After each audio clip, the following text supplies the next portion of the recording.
What is up guys, my name is Elliot Duran and I'd like to welcome you to the third video in our Getting Started series. Today's video is all about velocity and why it plays such a key role in what we do as percussionists, and we'll talk about how to actually incorporate it into your own playing. Let's get right into it.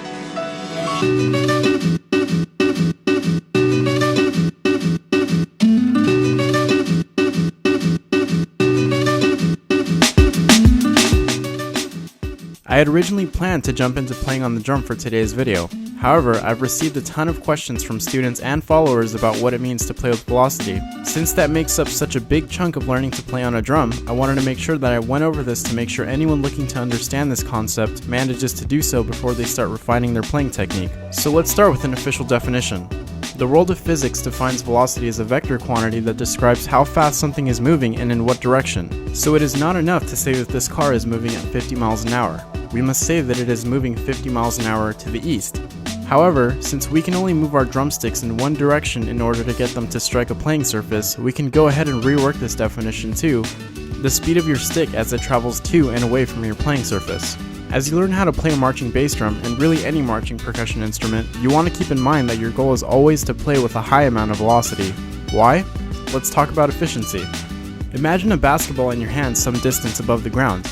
If I give you the task of having the ball touch the ground and then end up at some point above the ground again, what is the most efficient way of doing this? Would you stoop down to touch the ball to the ground and then stand back up, or would you just bounce the ball? This isn't a trick question. It obviously does not make much sense to stoop down when you can just use the natural rebound of the ball to have it bounce back to you. And much like a ball has natural rebound, our playing surface also has one which we can use to make our playing more efficient. Remember that as musicians, we always want to minimize the effort that we exert while playing.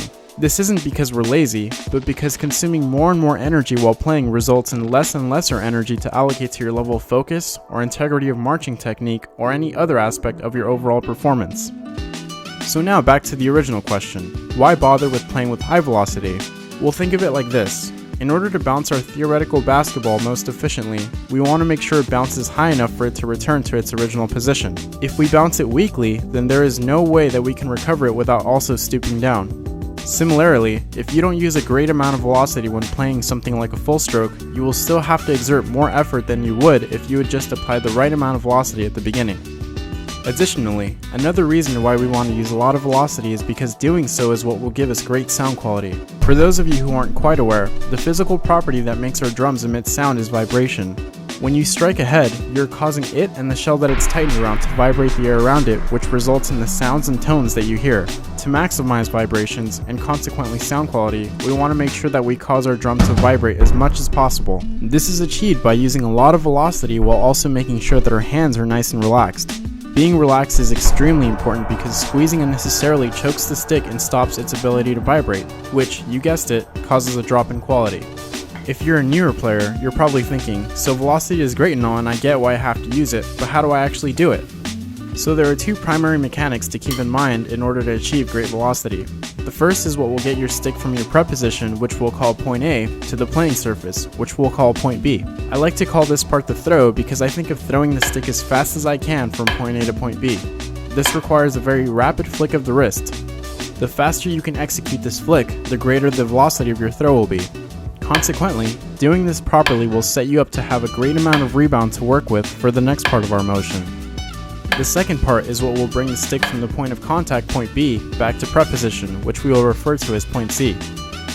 I call this part the pull away because it involves pulling the hand out of the way of the stick's path of travel.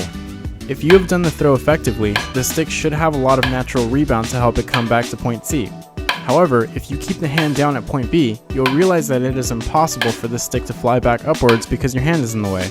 To remedy this, as soon as you feel the stick make contact with the playing surface, you must immediately flick the wrist back to get it out of the way to allow the stick to rebound back to point C. So let's review. The first part is your throw, where you aim to use a lot of velocity to get the stick to the playing surface in the smallest amount of time possible by using a quick wrist motion. The second part is your pull away, where you make sure to flick the wrist back as soon as the stick hits the playing surface in order to give it space to rebound back. Let's now take a look at a really basic full stroke exercise that will allow you to implement what we just talked about into your playing technique. Here are a couple of things that you want to keep in mind while you play this one. The first is that our default position will always be at the forte prep height.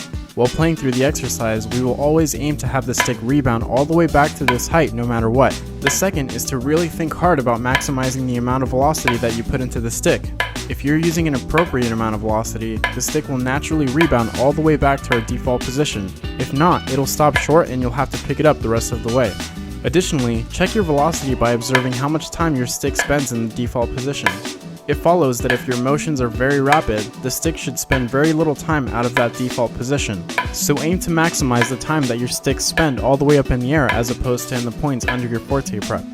Lastly, as the space between the notes decreases, you must keep striving for that great amount of velocity. Keep the pointers that came before this one in mind and try to maximize them more and more as you progress through the exercise. With all that said, here's a quick video of the entire exercise on both the right and left hands to give you something to compare your own playing to.